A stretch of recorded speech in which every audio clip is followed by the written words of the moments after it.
女孩在河边捡到2颗黑黢黢的石头，家里面的都不以为然，一旁的娘亲却发现了端倪。妈，你看福宝手上的石头会发光，这会有啥子不同？这不会是银子吧？严奶奶拿过石头相互敲了敲。呀，真的是银子，这2块银子怕是有个20多两呢。一旁的爷爷不敢靠近，怕自己一靠近银子就飞了，自己的霉运太强大。奶奶的小福保佑，你不会是专门来救我们严家的吧？主人挖到银子，收获200金币，目前欠款570金币。福宝暗暗欣喜，看来金币也不是太难赚嘛，才2天功夫就还了差不多一半欠款。这是打哪挖的？大郎、二郎，你们快拿上锄头再去看看。二郎知道楚在哪挖的，闻言拿把锄就马上跑出去。才小半个时辰，哥俩垂头丧气的就回来了。奶奶，我们都挖遍了，那确实没有了。哎呦，福宝这是什么造化呀？玩土还能得银子呢？这可能就是别人说的老天爷赏饭吧。一天里发生了这么多的事，严老太太和严杜氏心里都有点不淡定了。家里不会从此就走了鸿运吧？望着黑灰色的银锭子，严张氏不由得咽了咽口水。多少年没见过这么大块的银子了，这都是福宝带给我们的福气。严张氏还是不喜欢福宝，这丫头片子哪有你们说的这么好？那你说这些路，这片山天天那么多人走，都没得过那么好的东西，怎么福宝一出门就什么好事都撞上了？这丫头莫不是有什么神灵保佑吧？这个老三媳妇什么都好，人也勤快，就是眼皮子太浅。得了这么多银子，大家都乐坏了。晚上严奶奶做了满满的2大盆鱼，真正的比过年吃的还好。第二天一早，严奶奶便让老大严永义去姚家，把欠的10两银子还了，也把欠条拿了回来。拿到欠条后，严奶奶总算是松了口气。老大夫妻感激地看着二老，以后福宝就是他们大房名正言顺的孩子，谁想来抢也抢不走。老大家的，老三家的，你们各带1个孩子，跟你爹一起去清流县买2匹布回来，给每个孩子做1身新衣，再买点布头回来，每人做2双鞋。这么些年，小孩都没有换新衣，大人的更是补了又补，能穿就穿。现在手里有了10几两银子，严婆子决定抠出来一点，让家里有点改善，让孩子们乐呵乐呵，说不定增加点喜庆，生活就会慢慢好起来。我去，我跟娘去。大房就福宝1个孩子，自然是要去的。我去，我可以帮看福宝。2个小家伙期盼地看着严张氏，长这么大还没有去过清流县呢，都希望选中的是自己。就知道娘亲肯定不会带我的，家里有什么好事，娘亲都是紧着2个弟弟。三郎积极地抢名额，拉着娘亲就开始耍赖。严张氏最疼的就是他了，不出意外的三郎如愿以偿，一家人转眼就到了城门下。排队，进城费大人2文，小孩1文。严老爷子递钱过去，伯伯们辛苦了。这孩子是谁教的？长得这么俊，还那么聪明。三郎也有模有样的学起福宝来。伯伯们都辛苦了。一大早就得到童男童女的好话，本来一脸严肃的牙头一下子也笑逐颜开。好，2个都是好孩子。衙役直接就把刚才收的2个铜板退了回来。那这是给你们买糖的。谢谢伯伯，原来这就是钱呀。福宝还是第一次拥有钱。祝伯伯们身体健康，万事如意，平平安安，家庭幸福。甜甜的声音把衙役们都逗乐了。你这小嘴巴哦，到底是学了哪个？吧嗒的这么多话。娘亲，给你钱。这是福宝的银子，等回去叫二叔给你做个小钱箱。福宝的宝贝都自己锁起来，留着以后做嫁妆。大娘，我也要钱箱，我也要攒钱娶媳妇。行，我们三郎和福宝都是小财迷。爷爷要去县衙办事，严杜氏便带着几人进了是一家比较大，但是并不奢华的布房。严杜氏和严张氏按照商量好的买，家里人人都照顾到。买完最后手上只剩下不到300文，银子揣在兜里还没热，一下又发出去了。哎，家里还是太穷了，这银子真的不经花呀。漂亮姨姨好买卖，发大财哦。福宝没有注意到娘亲盯着手上剩下的那点铜钱，一脸的惆怅，嘴巴又吧嗒的往外冒新词。这小奶娃也太会说话了，这小嘴是图了密码。见你吉言，姨姨送你头花，你选一下，看喜欢什么颜色。真的吗？谢谢姨姨，姨姨真好。楚给自己选了一朵粉色的头花。姨姨，我有钱，可以要3朵花吗？福宝还有珍姐和小姑姑。你叫福宝呀，姐姐和姑姑有你可是有福了，你给姐姐姑姑都挑吧，福宝自己的也多挑1朵，姨姨不要你的钱。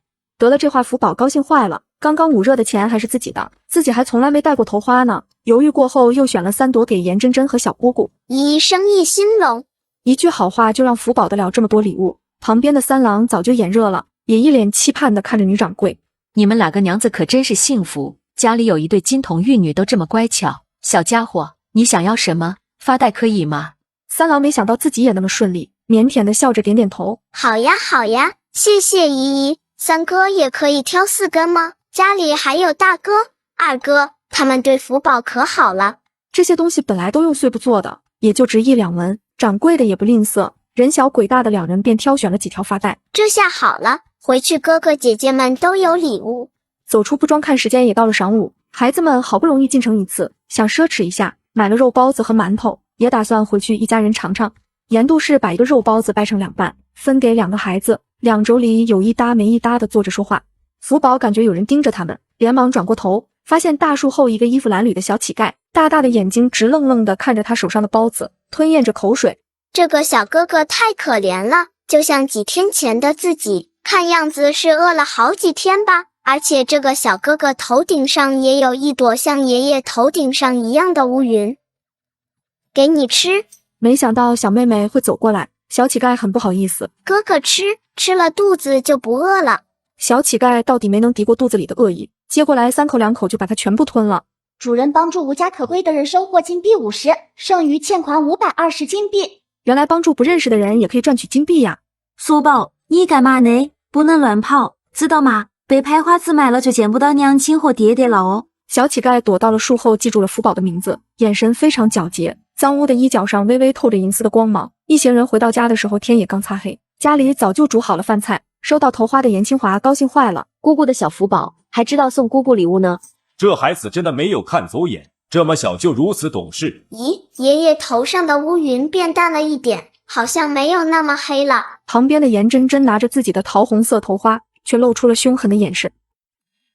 女孩做了一个噩梦，梦到一个婶婶被大水冲走，养父母都被福宝的叫声惊醒，连忙跑了过来。福宝不怕，福宝是不是做了噩梦？不怕不怕，爹爹和娘亲都在。娘亲，我梦见一个婶婶被大水冲走了，好心的老爷爷老奶奶把她救了起来，可是她老是呆呆地坐在门前看着大树，也不开口说话，好可怜。大水冲走的。福宝忽然说出了这么一段话，把还昏昏欲睡的严永义一下就吓清醒了。那个婶婶长什么样？福宝可有印象？可还记得她的样子？婶婶瘦高个，跟娘亲差不多大，看着是个好人，可是好像没睡醒的样子。还有什么？福宝再仔细想一下。她手上脚上都有伤痕，婶婶没有穿鞋。脸上、耳朵上可有什么？严杜是不死心，又追问了一句。看爹娘一脸期待，福宝又仔细地想了一下，那个婶婶的耳垂跟个小豆子似的。那是你二婶，大哥的娘亲。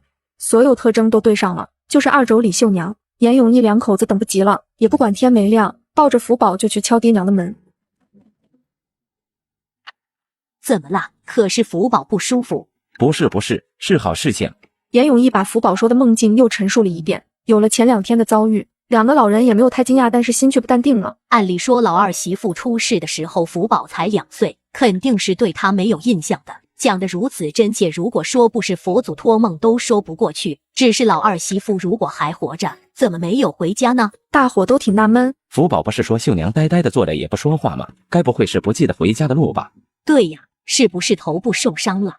福宝可记得二婶是被水冲到哪啊？可认得路？是在一个村子里吗？水冲了好久好久，老奶奶和老爷爷那里只有一栋房子，房子的不远处那2棵大树离河边不远。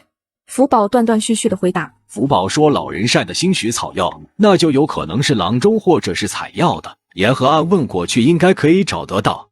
几个人现在一点都没怀疑福宝梦境的真实性。老大，你马上去村长那借牛车，老大家的马上去生火煮饭，顺便多做点饼子。老头子，你去叫老二跟大郎起床，待会我们几个一起顺着原来出事的那条河流往下找。奶奶，福宝也去。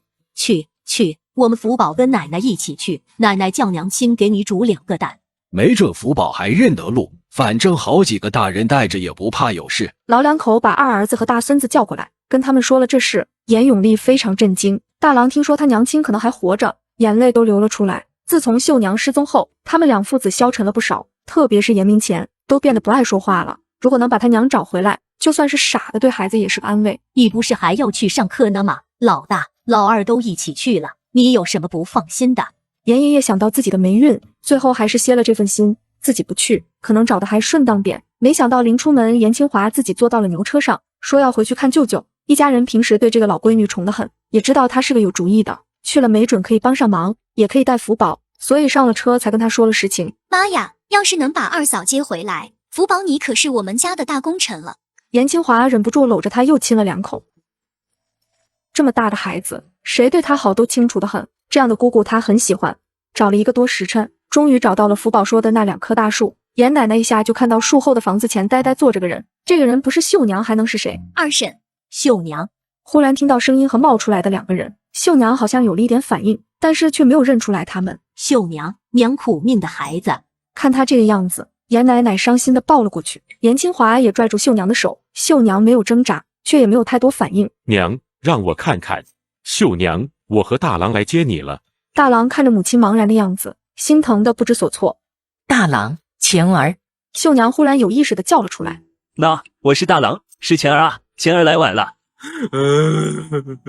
娘出事的时候她才不到10岁，而且出事前1秒钟娘亲还搂着她坐在牛车上，2年多来在梦里她不知道偷偷的哭了多少回。大郎，娘的儿子。在场的人都忍不住流下了眼泪，谁都没有注意到站在最边的福宝难过的蹲下了小小的身子。为什么我没有亲生爹爹和娘亲？爹爹和娘亲真的是被我克死了吗？